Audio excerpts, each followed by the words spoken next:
Welcome to the Optimizing Beyond podcast. I'm Josh Negron, and this show's all about sharing lessons, ideas, and strategies that sharpen your thinking, strengthen your habits, and push you to grow beyond comfort zones. Let's dive in.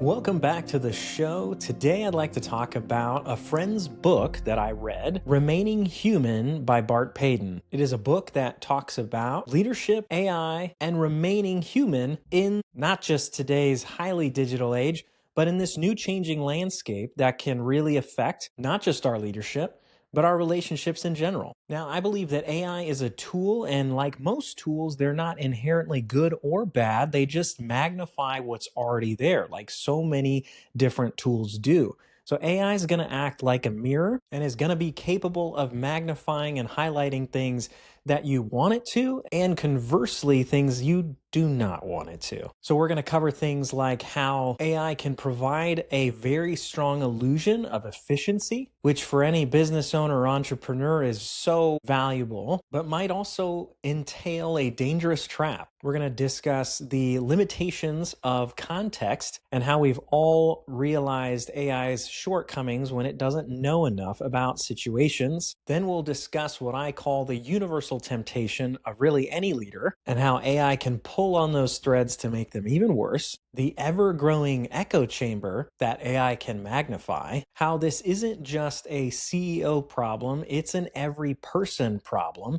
the value that curiosity holds over judgment, and finally some practical steps that you can take with you to use AI more effectively, whether that be in leadership, running your business, or just in your everyday life. Now, I've known Bart for many years in this area, and we started to get to know each other over the last 7 to 8 years as I attended a CrossFit gym that he owned. We started being in the same rooms together over time and realized that we're passionate about a lot of the same things. And so that just led to more and more discussions about leadership. I got to know his heart for people that he learned through great successes and also gut-wrenching pain. And now he's in a season where he is doing some great writing and some awesome work and investing in others and helping them learn the lessons that he learned through the highs and lows of business that I believe has a growing impact in today's world. He's got an awesome goal of wanting to accumulate the largest collection of servant leadership writings by 2027. So how exciting is that? And so I was definitely pumped to read his book, Remaining Human, which is a book about how AI fits into leadership and some of the warnings that I hadn't fully considered that were very thought-provoking for me. So one of the biggest ideas that Bart launches into in this book is AI's ability to increase efficiency, or at least the illusion of efficiency. You see, data is so valuable in making decisions in any business, and quite frankly, data seems very agnostic, as in it's objective, whereas feelings, thoughts, perceptions are much more risky and fluid. And so as a result, even before the age of AI, leaders found a lot of peace in making decisions through data. There's nothing inherently wrong with that. But where things fall short for leaders is when they start making decisions based on data without any additional context, reflections with others to ensure they're thinking about things in the right way and their perceptions are not misguided, and creating room for curiosity, questions, and understanding before making swift decisions around data. Now, AI is amazing because it can look at growing amounts of data that no human could really efficiently sift through. And because of its ability to analyze, organize, and synthesize data, it becomes really intoxicating when it flags certain things, organizes it in certain ways that makes decision-making so much easier and faster. And who doesn't value efficiency and decision-making that's swift and easy when AI seems to draw conclusions for you? And if you ever used AI to do a multi-step process, you may have been frustrated with its tendency to go too far. When you're like, hey, I'd like to start brainstorming about something, when you're in like the wonder stage of brainstorming something, and it ends up in just a few back and forth prompts, ends up wanting to go all the way to application right away before you've even fully fleshed out an idea. It seems to like rush to the end And the same thing is going to be true when you're analyzing large amounts of data. It could beeline to some conclusions very, very quickly that if you don't have your own stopgaps in place, could cause some decisions that might be disruptive if you don't fully consider or take some steps to pause through it. Now, like I said previously, metrics have always done this and created this opportunity and temptation to make decisions before asking great questions, being curious, filling in context, and testing your perceptions. But now AI is accelerating that timeline, shortening that gap between analysis and decisions, which feels really good, but can sometimes be very dangerous. I've got a dear friend that I respect very much that I think added a tremendous amount of value to his organization for many years. And he woke up one day to his company making a very bad decision out of left field to end his career with them, all because he fell below an arbitrary line that they had set, and upper level management that was removed from him personally decided to make a swift decision without asking additional questions. And even when being challenged by additional context that completely justified his position below that arbitrary line, it didn't matter, and he was cut. Now, I don't know if that decision was made with the help of AI or if it was just plain data driven. If people aren't aware of this limitation, this will happen to more and more people, whether you're in the top levels of an organization all the way down. And Bart does a great job of talking to the people who make the decisions and warning them against what can happen. And one huge limitation of AI, as we all know if you've interacted with it for more than 5 minutes, is the context problem. The less that it knows about you, the more generic the information it spits out is. Garbage in, garbage out. But sometimes you're not even giving it garbage because it just doesn't know.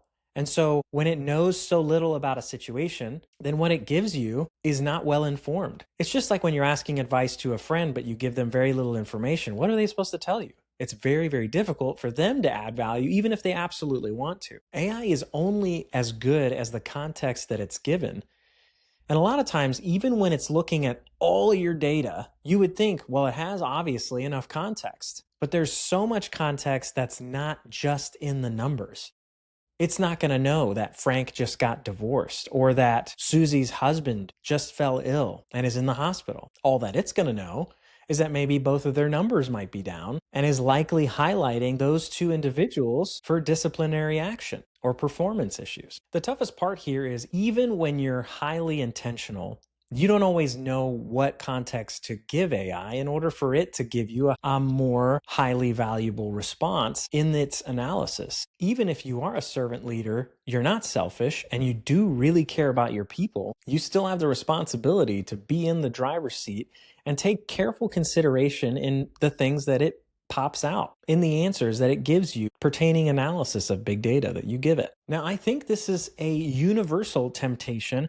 Bart spends a good amount of time discussing how this specifically magnifies issues with narcissistic leaders, and I do agree. But I think this also can become a huge trap for any leader, because I think if you asked any person in any leadership position if they're interested in something that could help them be more efficient and more decisive, I don't know any of them that wouldn't be interested in what that looked like. They would all say yes. They would all be interested. And rightfully so. On the surface, this doesn't look like a character flaw. It looks like progress, which feels like good leadership. But I think that's what makes this so potentially dangerous. It might not feel that way because you're using AI to consider so much more than you would have probably initially considered by yourself. And so it feels like you've done more due diligence to learn and understand and look at the data to make decisions. And so it almost feels like you're absolved. We're like, yeah, I've considered every option. I had AI look at everything for me and it didn't see anything but this. And so obviously the right decision is insert the blank. And that's where the echo chamber comes in. In my episode with Dr. Kevin Wisman, we were talking about therapy and how AI is being used in that space. And I asked him, has he considered what it looks like for someone with an unhealthy brain in an unhealthy position mentally that is interacting with AI, and why an AI would give someone such terrible advice? I think most of us have seen those weird headlines where a chatbot will tell someone, yeah, maybe it is better that you're not around. And I believe it is because AI can be a dangerous echo chamber where it reflects back your own biases and the things that you believe and magnifies those instead of challenging them. The way most of these language models are built, they are built to naturally affirm, encourage, and rarely push back. Just think about that for 1 second. Most mentors will tell you that you shouldn't surround yourself around yes men, and that if you do, you will likely not make the best choices. Well, AI can be an unfortunate yes man. And even if you use clever prompts to try to get it to be more challenging, more direct, and stroke your ego less, it still seems like when you're sharing a half-baked idea, it thinks it's the best thing it's heard that day. And we've all been there. You share something that's not great just to kind of start developing it, and it responds, man, that's such a great idea. And you're like, man, I know this is BS. And sometimes there's that skepticism in your mind of like, is this, how much value does this have when it's telling me the worst idea I've had this week is amazing? It's certainly not always confidence inspiring, right? So the fact that we know this is true, that AI does this and currently, even with great prompts, is going to be challenged to be a good advisor. It falls upon us to keep our community around us there to challenge our assumptions and our perceptions. In fact, ChatGPT this week in some AI news was announced to add a feature that you can opt into that will alert your loved ones if some of your conversations with ChatGPT head in a potentially hazardous direction. They wouldn't have created this feature if AI was more objective, if maybe it challenged your thinking more or alerted you to your blind spots. So, by that very nature, any leader or any normal person that stops bringing decisions to real people will find themselves in an endless echo chamber that can lead to some very bad decisions in life, business, and leadership. And I think what makes this so easy is that there's zero friction. And from a time perspective, it doesn't cost you very much time. All you do is open an app, have a conversation, reinforce your thoughts or beliefs, and take action. Or don't take action, which is probably worse depending on what we're talking about. And human nature is to take the path of least resistance in so many things.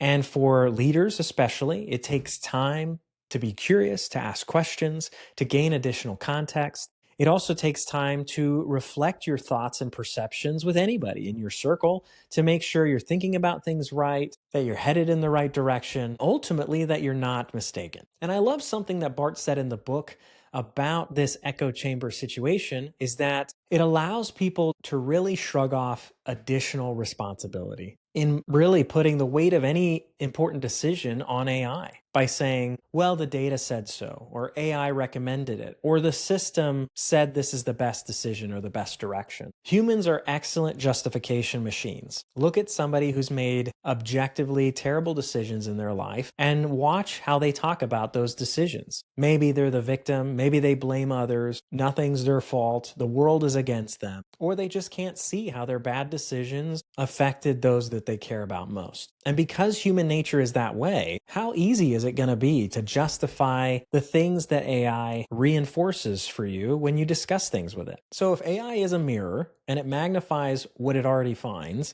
that means it's going to magnify the good and the bad that exist. And what's a bummer about that is for leaders, hopefully you know what your weaknesses are because somebody close to you has expressed those to you, described what your blind spots are. And if you are aware of those, you need to know that AI is not going to help you in those areas. In fact, it will likely hurt you unless you're on guard and aware of spotting those in your conversations with it. Now, you could be saying, I'm not a CEO, I'm not a leader, I'm not an entrepreneur. How does this even apply to me? And I would say this is not just a leadership problem. It is a human problem.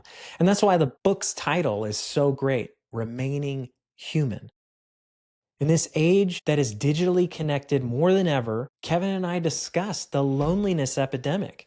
How can we be in the most connected era in history and yet have the largest epidemic of loneliness ever? That's because people are more connected than ever, quotation marks, but true intimacy is something that is more absent than ever. And let me ask you, do you think chatbots are overly going to help that scenario or make it worse? I think the answer is obvious. I think most people know that social media connects people, but those connections aren't the same as the connection you would have sitting across from somebody else. And a chatbot isn't even a real human. So it's going to take that to the next level. So, in contrast, on Facebook, you can connect with a human to a certain extent. Obviously, it's arguable whether that's always beneficial or not, but at least it's another human being. But with a chatbot, that's not even a real person. So the danger here for any normal person to be aware of is an additional threat to disconnection and increased loneliness. So many mentors, health coaches, life coaches, and people who genuinely want to help others succeed talk about how important your network is. Ideas like, show me your network and I'll show you your net worth. Or show me the 5 people you surround yourself with and I'll show you your future. We've talked about on previous episodes how important the community that you surround yourself with will influence your future, your decision making, and even your mindset. And how it can be challenging when you want to change your mindset can really help open your eyes to if you've got kind of a crabs in the bucket scenario where you're trying to change, better yourself, and those people in your life that are not fans of that can try to pull you back down, which ultimately leads you to a decision. If they won't go with you, then they may no longer be worthy to be in that circle. But relationships like this take time, investment, sacrifice, and come with highs and unfortunate lows. You have to put yourself out there. And in order to surround yourself around people who are high quality, you also have to be someone who is worthy of being chosen by people like this, which is why optimization is something I'm so passionate about. It starts with you. You can't control anyone else. You can only control you. So if you're frustrated with your circle and you're like, man, I wish I had friends like you have, sometimes I have to say, are you sure you would be friends with someone like you? Which is a really hard thing to hear, I understand. But that's similar to scenarios when people are frustrated that they can't find a significant other that they would like to find. I'm like, well, would someone want to date someone like you? That's a very good question you should ask yourself. I think a lot of Jordan Peterson's work was around this when he spoke to young men and challenged them to be better, take up responsibility, and make something of themselves. Clean your room, he would say, yes? And that has a tremendous amount of value. I don't think it's red pill. I think it's super, super powerful for a young boy who's an adult, who can't stop playing video games, who maybe is newly married and his wife is frustrated that he's not even helping around the house. Listen, guy, grow up and clean your dang room, yeah? So are you somebody that is worthy of being a friend to a multimillionaire? That person ain't got time to mess around with somebody who doesn't have their crap together. So I'll get off that soapbox. That's for another episode maybe. But back to the idea of cultivating quality relationships and shaping yourself as a person who people would want to be around takes work, takes effort, and takes time. And AI is a super easy replacement. I think that's why it's worthy to talk about. And maybe you're like, dude, I don't think I need to be that worried about the conversations I have with AI. I have pretty low stakes convos with it. Maybe you're asking it where to have dinner or helping you make travel plans. Hey, I'm going to be in Washington, D.C. What are the top 10 places I should visit and where are they? And I agree. For things like that, the stakes are pretty low and the concern is not very high. But it's super easy to have conversations that are higher stakes. Big life decisions, finances, business, career direction. And that's why I think it's so important when I read the book AI Driven Leader by Jeff Woods, talking about how it's best to position AI as your thought partner and make sure you remain in the driver's seat. Now, Bart brings up one of my favorite concepts in the book, and that is curiosity. And I think curiosity can apply to so many things because it is such a valuable thing. Even in someone keeping the humility of remaining a lifetime student, to always be curious, not thinking that you have everything figured out, to always want to learn, even when you're an expert in something. And then more specifically, in things like leadership. When a leader stays curious, that leaves you open to new information, to new data, to context, and to gain understanding. And curiosity also keeps people in an open posture. And so my hot take is that I would take curiosity over judgment. And the reason why I think those two are positioned together is that anytime you have large amounts of data that you're analyzing or that AI is helping you analyze or whatever, there are really two places that data can bring you to.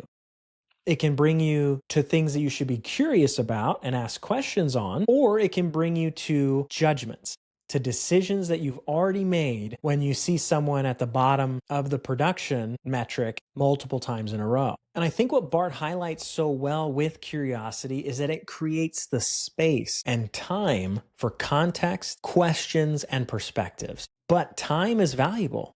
And that cost is real. And sometimes it's so much easier to rush to judgment because it feels decisive, efficient, and heck, the data already made it easy. We have all the evidence we need, right? But that's unfortunate because judgment quickly puts people on the defensive. It shuts down collaboration. And I would argue if you do have any missing details, they certainly are not going to find their way to you when you're in that mindset. If your mind's already made up, you've already made some judgments. Our brains work like this naturally. My wife and I joke about this all the time. She's a very black and white individual. So we've always joked that sometimes she makes these overarching statements about any particular thing that she observes. And sometimes I'm like, I don't know if it's that simple. And we just kind of laugh about it because we know that's a natural blind spot for her type A personality. Whereas I always try to bring some additional nuance to a situation, go, well, yeah, given this context, that might change your view. And she's like, that makes sense.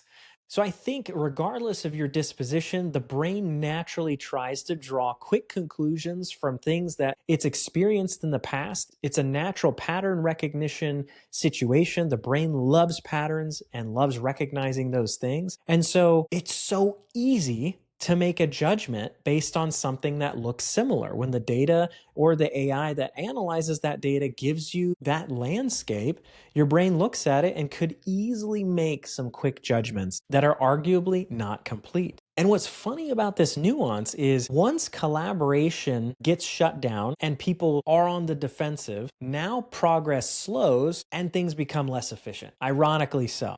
So in the excitement of analyzing way more data than we ever could analyze before, in coming to conclusions faster than we ever could before, comes the possibility of being less efficient or more efficient and making poorer choices that we could pay the penalty for in the future. Like my friend who was let go from his organization, this is someone that I view as one of the highest achievers that I know and one of the best assets for any place that he chooses to work for. And yet this global company lost this asset because of a bad leader looking at real data that told a story that was missing context. This is real life. This can happen to anyone if you don't create the space to be curious. So curiosity is actually more efficient in the long term. So I would argue the most dangerous decisions won't always look reckless. Some of them now might look perfectly reasonable, supported, and easily defended. So what do we do with all this? The first step is being aware of the problem, aware of the trap. If you know AI can be an echo chamber and can also be blind to your own blind spots, that might change how you talk to it. It might change how you prompt it, asking it if there's anything you're missing, and intentionally making it try to see different facets of a situation, giving it additional context. The important human aspect of this, entrusting people close to you with the thoughts and conclusions you may have arrived to,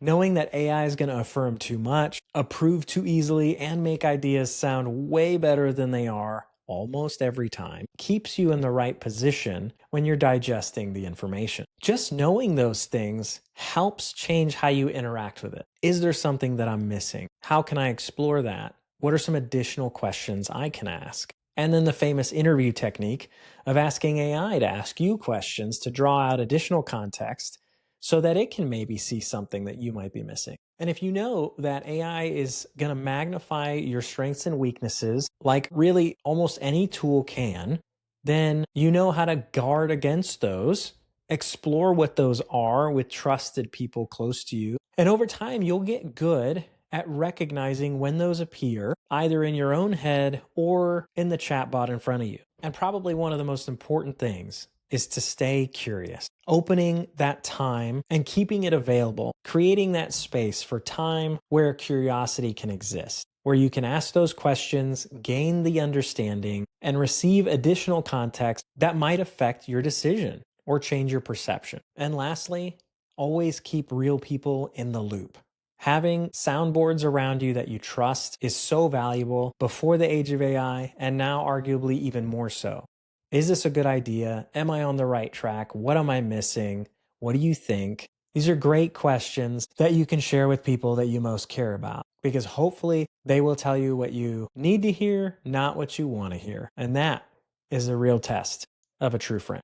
I hope you found this deep dive into Bart's book helpful. Shout out to Bart. I love the work that he's doing in his writing and consulting with his passion on wanting to help people become better servant leaders and give them the resources, tools, and knowledge to magnify their impact and increase their success. If you're interested in reading Remaining Human, I'll put a link in the description and the show notes. Be sure to use code JOSH10, get $10 off your order, as well as check out his website, Archetype Original, where he provides an array of services for business owners and leaders to take things to the next level. Thanks for listening to the Optimizing Beyond podcast. Remember, growth happens when you take action. So subscribe, share this with a friend, and most importantly, put what you learned into action. Until next time, keep moving forward, because as we know, daily anything changes everything.